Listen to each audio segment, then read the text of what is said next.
Repeat చెప్పండి. మీకు motivation ఇచ్చిన వ్యక్తులు అండ్ సపోర్ట్ ఎవరు ఒక మోటో ఉంటుంది ఎవరికైనా సిటీస్కి వెళ్ళాలి అది ఏంటి ఒక మోటో అంటే వ్యక్తి అని చెప్పడం. కానీ ఇందాక నేను స్పీచ్ చెప్పేటప్పుడు దేవుడు మనకి ఏం ఇలా చేశాను క్వశ్చన్ వచ్చింది కదా, ఆ క్వశ్చన్ నుంచి నాకు మోటివేషన్ వచ్చింది. దాన్ని ఎవరైనా చూస్తే నేను ఒక ఫిజికల్లీ ఛాలెంజ్ పర్సన్ లాగా వాళ్ళకి కనిపించకూడదు, ఒక అచీవర్గా కనిపించాలి. నన్ను చూస్తే బలం రావాలి కానీ బలహీనత రాకూడదు అనుకున్నాను. ఇప్పుడు మీరు బలం వచ్చినా బలహీనత వచ్చినా నేను చెప్తున్నాను కదా అయిపోయింది. నెక్స్ట్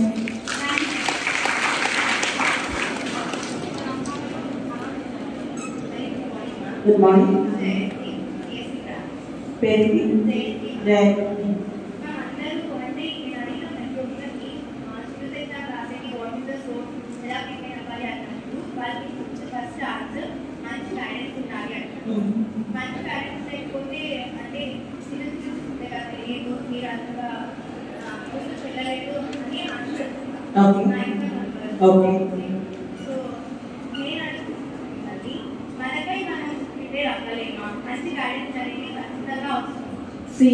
ఇందాక నేను చెప్పిన స్టోరీలో 90% నాకే నేనే ప్రిపేర్ అయ్యాను. 2 ways to write science exam. ఒకటి కోచింగ్ తీసుకోకుండా సొంతంగా చదవాలి. మీరు సొంతంగా కూడా చదవచ్చు. ఆ మోటివేషన్ ఫ్లోర్ ఇయర్ కావాలి. అన్ని సబ్జెక్ట్ ఒకేలా ఉంటుంది. రెండో సొంతంగా చదివిన తర్వాత ఖచ్చితంగా టెస్ట్ సిరీస్ అయితే రాయాలి. ఆన్లైన్లో కన్నా ఫిజికల్గా ఎక్కడైనా ఇన్స్టిట్యూట్లో వచ్చిన ఎగ్జామ్ రాస్తే ఆ మూడు ఉంటుంది. ఎగ్జామ్ అట్మాస్ఫియర్ ఉంటుంది. సో ట్రై చేయండి. తర్వాత ఎగ్జామ్స్ ప్రాక్టీస్ చేయి. సొంతంగా చేయలేమని కాదు, కనీసం టెస్ట్ సిరీస్ అయినా రాయాల్సింది. ఓకేనా? All the best. అండ్ నేను రోజు యూట్యూబ్లో సిరీస్ సంబంధించిన గైడెన్స్ చెప్తూనే ఉంటాను. ఎవరైతే రాలేదో హైదరాబాద్ అవి కూడా ఫాలో అవ్వచ్చు. Thank you. నమస్తే. నమస్తే. ఈ ఆఫ్టర్ సబ్జెక్ట్ మీద డౌట్ ఉంది. ఇంకా జనరల్లో ఫిలిమ్స్ అయినా మేస్ అయినా సబ్జెక్ట్ ఒకేలా ఉంటాయి. అండ్ ఆఫ్టర్ మాత్రం మనందరికీ క్లాస్ ఉంటాయి. అంటే 4 years చదివిన బీటెక్ ఉంది ఆఫ్టర్ తీసుకుంటే కదా, లేదంటే సబ్జెక్ట్ ఎక్కువ ఎక్కువ లేనటువంటి రిపీట్ కావచ్చు, అభివృద్ధి కావచ్చు, ఇవి తీసుకుంటే పెట్టాలి. బీటెక్ సబ్జెక్ట్లో మీరు చదివింది సివిల్స్లో ఆప్షన్ తీసుకోకూడదు అని కాదు. Civils exam question pattern writing style depend అవుతుంది, గ్రాడ్యుయేషన్ డిపెండ్గా ఉంటుంది. ఇది నిజంగా మీరు క్వాలిటేటివ్గా స్టాండర్డ్గా ప్రతి కాన్సెప్ట్ను మీరు అర్థమయ్యేటట్టు చదివారనుకోండి, ఖచ్చితంగా ఇది తీసుకుంటే బాగానే ఉంటుంది. దీంట్లో మీకు అంత పట్టు లేకపోతే మళ్ళీ అక్కడికి వచ్చి అక్కడ కూడా డబ్బులు వెళ్తారు. పట్టు ఉన్నప్పటికీ సబ్జెక్ట్ ఎక్కువ కాబట్టి ఇంగ్లీష్లో అది మీకు ఎవరు గైడెన్స్ ఇస్తారో చాలా ఇంపార్టెంట్. ఆప్షన్ సబ్జెక్ట్లో టెస్ట్ సిరీస్ని పెట్టాలి. ఈరోజు ఈ పేపర్స్ కరెక్ట్ చేయాలి, ఆన్సర్స్ ఎలా రాయాలో చెప్పాలి. ఈ సివిల్ సర్వీసెస్లో ఈ ఇంజనీరింగ్ సబ్జెక్ట్లో అలాంటి టీచర్ దొరికితే నువ్వు చేయొచ్చు. Okay. Good morning. Good morning. Mains ఎగ్జామ్లో ఆన్సర్ రైటింగ్ అనేది కీ రోల్ ప్లే చేస్తుంది కదా. మీ క్వశ్చన్ పేపర్ మీ answer writing strategy. Answer writing నేను కొన్ని స్టెప్స్ చెప్తాను. న్యూస్ పేపర్ ఎడిటోరియల్ తీసుకుని చదివి చూడకుండా రాసేది first step. News paper editorial తీసుకుని చదివి చూడకుండా రాసేది ఫస్ట్ స్టెప్. రెండోది ఒక 30-40 ఎస్సేస్ రాసి ప్రాక్టీస్ చేయడం రెండో స్టెప్. ఈ 2 స్టెప్స్ అయిపోయినాక మూడో స్టెప్ యూపీఎస్సీ మెయిన్స్ క్వశ్చన్స్ 2021, 2020, 2022 అని బుక్లో కొట్టి కొన్ని క్వశ్చన్స్ తీసుకుని మోడల్ ఆన్సర్స్ కాపీస్ దొరుకుతాయి ఇంటర్నెట్లో, వాటి ప్రకారం రాసేది థర్డ్ స్టెప్. ఈ 3 స్టెప్లు పూర్తవాలంటే సంవత్సరం పడుతుంది. I'm repeating. ఫస్ట్ ఒక న్యూస్ పేపర్ ఆర్టికల్ చదివి చూడకుండా రాయడానికి ట్రై చేయండి. అండ్ ఇంకొక ఇంపార్టెంట్ స్టెప్ నా స్టూడెంట్స్ నేను చెప్పించేది ఏంటంటే లెటర్స్ టు ద ఎడిటర్. మీరు ఒక విషయం జరిగింది, హైదరాబాద్లో ఫ్లడ్స్ వచ్చాయి, ఫ్లడ్స్ని ఎలా మేనేజ్ చేయాలనే దాని మీద పేపర్లో టైమ్స్ ఆఫ్ ఇండియాకు ఒక లెటర్ రాయండి, ఈమెయిల్ చేయండి. వాళ్ళు పబ్లిష్ చేస్తారా లేదా అవసరం చేయరు. కానీ మీకు ఒక విషయాన్ని 100 పదాలుగా ఎలా రాయడం అలవాటు అయిపోతుంది. రోజు వాళ్ళు పబ్లిష్ చేసినా చేయకపోయినా 2-3 లెటర్స్ రాయండి. 1 ఇయర్లో మీకు అద్భుతమైన రైటింగ్ ప్రాక్టీస్ వస్తుంది. ఇది ఫస్ట్ స్టెప్. రెండో స్టెప్ కొన్ని ఎస్ఎస్ ప్రాక్టీస్ చేయండి. మూడో step UPSC mains mark questions తీయాలి. ఈ మూడో స్టెప్ రావాలంటే కనీసం 6 నెలల టైం పడుతుంది. Okay, next question.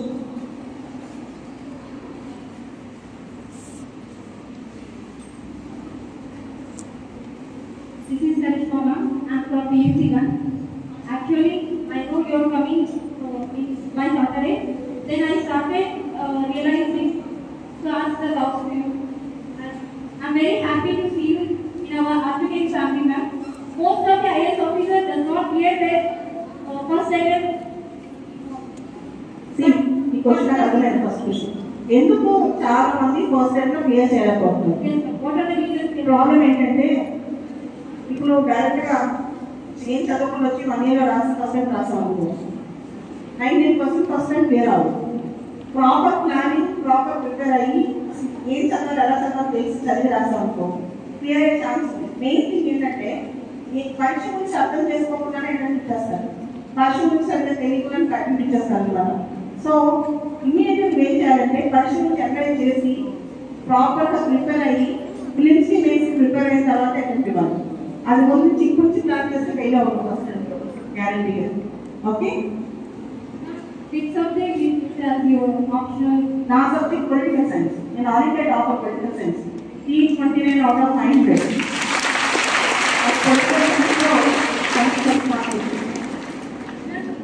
Now the new version is came Indian polity in Lakshmi ma'am. Yes. Which one is better? 5th edition or 6th edition? Always better to read latest కదా. But what are the differences behind them?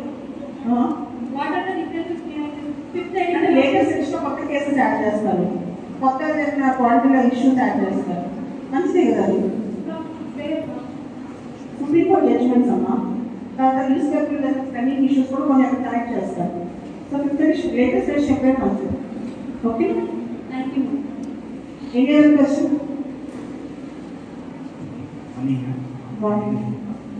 Civil ఆస్పిరెంట్కి plan B అనేది civils ఆస్పిరెంట్కి plan B అనేది ఉండడం. Plan B అబ్బాయి అంటే మీ అందరికి కూడా తెలియాలి, నాకు లాస్ట్ 20 years నుంచి ఈ ఫీల్డ్ ఎక్స్పీరియన్స్ ఉంది. ఎవరైతే ఆట పాట టైం పాస్కి పెద్దవాళ్ళ కోసం చెప్పుకోవడం కోసం సివిల్స్ ప్రిపేర్ అయ్యారో వాళ్ళని తీసి పక్కన పెట్టారు. ఎవరైతే సీరియస్గా సివిల్స్ ప్రిపేర్ అయ్యారో వాళ్ళు సివిల్స్ అయినా సెట్ అయ్యారో అక్కడ పెద్దగా సెట్ అయ్యారు. మీకు ఎగ్జాంపుల్ చెప్తాను. మొన్న ఐ డోంట్ వాంట్ నేమ్ ఒక వైస్ ఛాన్సలర్ గారు, ఆయన యూపీఎస్సీ రాశారంట, తర్వాత వైస్ ఛాన్సలర్ గారు. ఒక మినిస్టర్ గారు ఆయన యూపీఎస్సీ ట్రై చేశారు, అవలేదో మినిస్టర్ అయ్యారు. నేను చాలా చోట్ల కలుగుతాను కదా, ఎవరైతే సీరియస్గా సివిల్స్ వెళ్ళారు మా స్టూడెంట్స్ కానీ ఫ్రెండ్స్ కానీ సీరియస్ కానీ సివిల్స్ అలా కొట్టారు అంటే పెద్ద స్థాయిలో ఉన్నారు, అంత తక్కువ స్థాయిలో లేదు. కాబట్టి నువ్వు ఆల్రెడీ ఇంజనీరింగ్ చదువుతావు. ఓకే, సివిల్స్ ట్రై చేయి, ఖచ్చితంగా సివిల్స్ అని వస్తే అంతకంటే పెద్ద స్థాయిలోనే ఉంటావు. ఇఫ్ యూఆర్ రియల్లీ సీరియస్ అంతకంటే పెద్ద స్థాయి. మొన్న కలర్ ఫోటో నేషనల్ అవార్డు వచ్చింది కదా, సందీప్ రాజు డైరెక్టర్, తను కూడా గ్రూప్ 1లో సివిల్స్ కోసం వచ్చిన వాళ్ళు Ashok garu. So but he got national film award for colour photo. So నువ్వు ఏ రంగంలో యూనిట్గా నెంబర్ 1. సో నీకు అవసరం లేదు, హ్యాపీగా ఉండు, సీరియస్గా సివిల్స్ ప్రిపేర్ అయిపోతుంది. All the best. పాస్ట్ ఇయర్స్లో చూసుకుంటే సివిల్ ఆస్పిరెంట్స్లో సక్సెస్ రేట్లో 10లో 8 members or 7 members IIT NITs background నుంచి వస్తున్నారు. వాళ్ళకి యూపీఎస్సీకి ఏమైనా లింక్ ఉందా? కాదు, ఇంకేం తెలుసా, ఐఐటీస్ ఎన్ఐటీస్ ఎగ్జామ్ టెక్నిక్ బాగా తెలుసు, ఎగ్జామ్ టైం ఎలా వర్క్ చేయాలో తెలుసు. ఇప్పుడు చాలా రాష్ట్రాల ఇంజనీరింగ్ కాలేజెస్లో పిల్లలు ఎగ్జామ్లో చదువుతారు, ఇంట్లో చదవాలి, సంవత్సరంలో చదవరు. సివిల్స్ సంవత్సరంలో చదవాలి, వాటి సంవత్సరంలో చదివే అలవాటు ఉంది. చాలా మంది ఐఐటీఎస్ అసలు నేను చూసాను కదా, ఇంజనీరింగ్ చదివించిన వాళ్ళు ఫస్ట్ 6 నెలలు ఎగ్జామ్ నెక్స్ట్ ఇయర్ కదా ఆలోచిస్తారు. ఏది మామూలు ఫార్మల్ సర్వీస్, ఎందుకంటే మా ఫ్రెండ్ 4 ఏళ్ళ నుంచి అలవాటు అవుతుంది. ఐఐటీఎస్ అలా రోజు ఏదో యాక్టివిటీ అలవాటు అవుతుంది కదా, కష్టపడటం అలవాటు. అదే ఆ చేంజ్ నేను చూసాను, ఆ తేడా ఇద్దరు నేను చూసాను అన్నమాట. If you work hard every day for 1 year nobody can stop you. ఐఐటీఎస్ నేను చూసాను, యూపీఎస్సీకి ఐఐటీ లేదు, కానీ ఐఐటీఎస్ హార్డ్ వర్క్కి యూపీఎస్ పడిపోతుంది. మీరు కూడా హార్డ్ వర్క్ చేయండి, మీరు కూడా యూపీఎస్ పడిపోతుంది. ఓకే,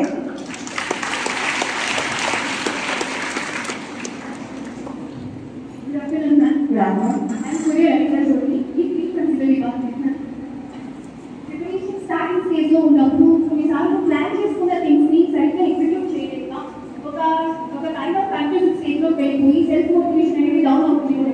అలాంటి సిచ్యువేషన్ ని ఎలా హ్యాండిల్ చేయాలి? డైలీ మనం టార్గెట్ పెట్టుకున్నాం, కానీ ఆ టార్గెట్ ఫుల్ అవ్వదు. నేనేం ఆలోచిస్తాను తెలుసా, నేను 100% టార్గెట్ పెట్టాను, నేను 50% 20% చేయగలిగాను, కానీ ఆ డేలో టైం వేస్ట్ చేస్తానా చేయలేదు.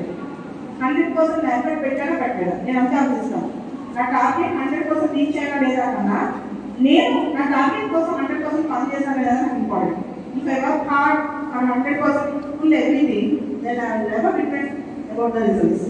నేను టార్గెట్ గోల్ అచీవ్ చేసిన దానికన్నా కూడా నేను ఆ గోల్ కోసం 100% కష్టపడ్డా లేదా ఆలోచిస్తాను. ఈ మనసాక్షి తెలుసు దీనికి ఆన్సర్ లాగా. Okay, all the best.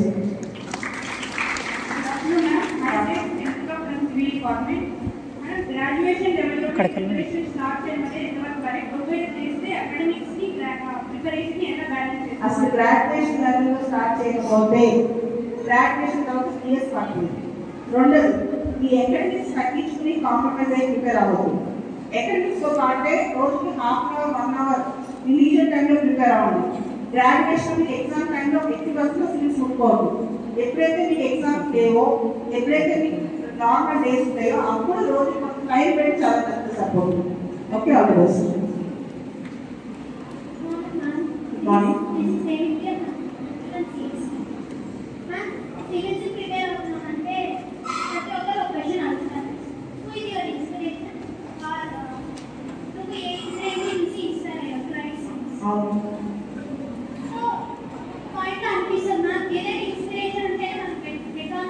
మరి ఇన్స్పిరేషన్ ఇన్స్పిరేటే కాదు, మన మనసులో ఒక పాయింట్ కూడా.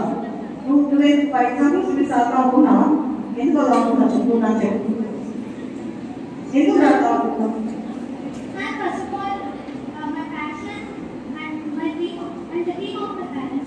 అంతే కదా, నిజమే కదా, నిజం చెప్పడానికి ఏముంది?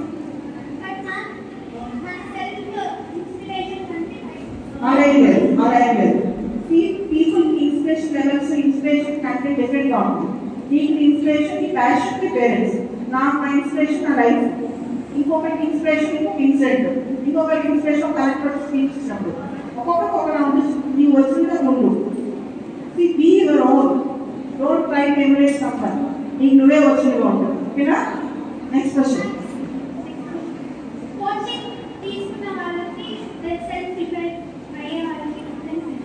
సెల్ఫ్ ప్రిపేర్ అయ్యే వాళ్ళకి సబ్జెక్ట్స్ అర్థం చేసుకోవడం కొంచెం టైం పడుతుంది, కానీ కోచింగ్కి వెళ్ళే ట్రాన్స్పోర్టేషన్ డబ్బులు ఖర్చు చేయకూడదు.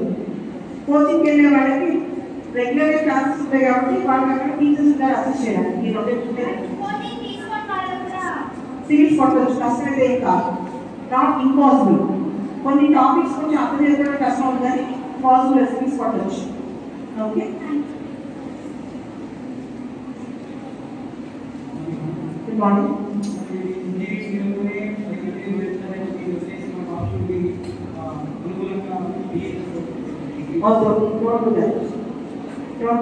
ఇంజనీరింగ్ మీడియా కంప్లీట్ చేసి ఈ లోపల కాంపిటేటివ్ టీచర్స్ దాన్ని సపరేట్గా చదువుకో. Engineering unit complete. నేను మీకు తెలుసా, ఈ మెయిన్స్కి వెళ్ళేటప్పుడు మీరు ఒక అప్లికేషన్ ఫామ్ ఫిల్అప్ చేస్తారు, దానిపై డ్యాప్ అంటారు, డీటెయిల్ అప్లికేషన్ ఫామ్. ఇంటర్వ్యూకి వెళ్ళినప్పుడు ఆ అప్లికేషన్ ఫామ్ ఇంటర్వ్యూ వాళ్ళు చేతిలో ఉంటున్నారు, ఎవరు ఇంటర్వ్యూ చేస్తారో అని చదువుతారు. మీ బ్యాక్గ్రౌండ్ నుంచి ఇలాంటి కాలేజ్ నుంచి వస్తే వాళ్ళు ఎంకరేజ్ చేస్తారు. మీ బ్యాక్గ్రౌండ్ నుంచి ఇలాంటి కాలేజ్ నుంచి వస్తే వాళ్ళు ఎంకరేజ్ చేస్తారు. ఇప్పుడు మీ ఇక్కడి నుంచి వచ్చిన స్టూడెంట్స్ అయితే ఉన్నారు, నెక్స్ట్ 1 or 2 years వాళ్ళు కూడా సివిల్స్ లాంగ్వేజ్ ఖచ్చితంగా ఏదో గురించి మాట్లాడతారు. ఓకే, ఇలాంటి మీలాగా ఆర్కే వ్యాలీ ఇలాంటి ప్లేసెస్ చదువుకోవాలి ఎంకరేజ్ చేస్తుంది. కాబట్టి ఈ ఇంజనీరింగ్ సబ్జెక్ట్స్ మీ మార్క్స్ మీద ఫోకస్ పెట్టండి. ఇక్కడ మార్క్స్ రాకుండా మీరు ఐఏఎస్ సాధించాలని ఆలోచన కాదు. ఈ మార్క్స్ ఈ టోటల్స్ కూడా చాలా ఇంపార్టెంట్. ఓకేనా? లేదు, రాంగ్ పర్సెప్షన్.